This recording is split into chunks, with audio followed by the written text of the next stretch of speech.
Okay, let's doodle some robots.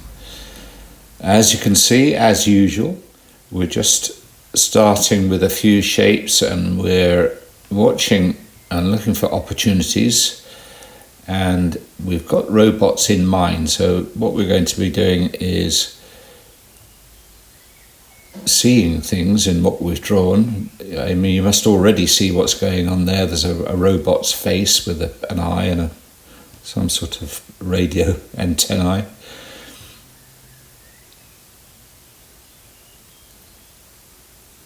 Now, there's some tricks in here that are worth learning. Those jagged lines, they make perfect articulations for joints, elbows and wrists and ankles and what have you.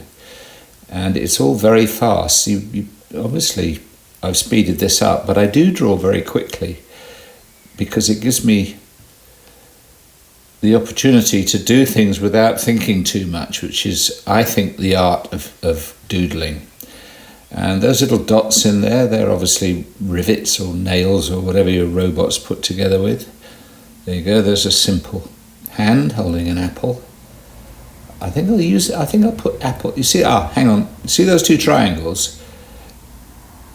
They have got to be cat's ears, and that's a cat's paw. He's looking at his own paw, and because you're doodling, it doesn't matter about those little pin legs because they're only pin legs because I'm running off the bottom of the page, and again, it doesn't matter.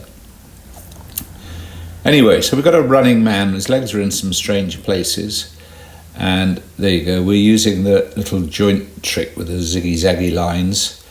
And, of course, that is an eye. And that looks like it's an arm hanging off. And no, you see, I've spotted an opportunity here. That's actually a robot elephant is going to happen there.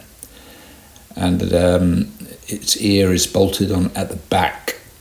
And he's articulated. He can move the back half of his body independent to the front half. If I was designing a robot elephant, I would definitely put that in as a feature. Okay, there's an international school in Costa del Sol. Should be watching this as some inspiration. There you go. That guy sitting on the top, it just started with two squares and a circle. And I think those are probably robot mosquitoes or butterflies or something.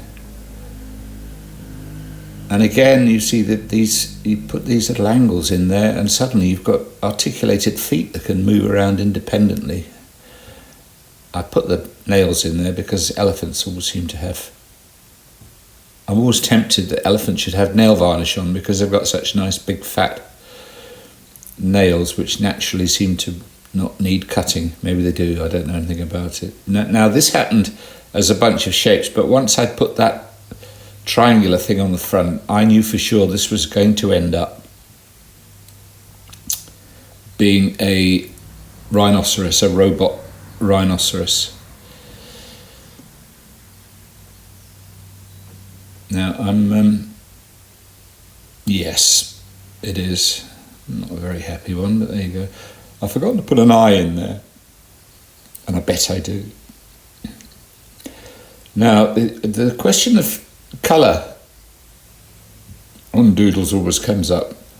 I'm going to put some colour on this very quickly. When I finish, I'll speed it up even more. That's a robot bird, a sort of puffin type bird with sheet metal wing and a little steam escaping from the joint in his beak. But do you see what I'm getting at about just joining things together and thinking them through? You draw a circle, it's an eye, and you put little dots in there, rivets. You learn all these tricks. And here we go with some colour. And the colour's not really... I like them in black and white. But if you want to put some colour on yours, it's only a crayon. And so it's a crayon and a Sharpie type pen and you're up and running. You don't need any special equipment.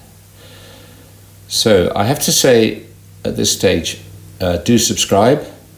We're going to fade to black in a minute, so thank you for watching, and I hope you enjoyed it. And watch out for the sequel to this, which is called Robot Doodles 2.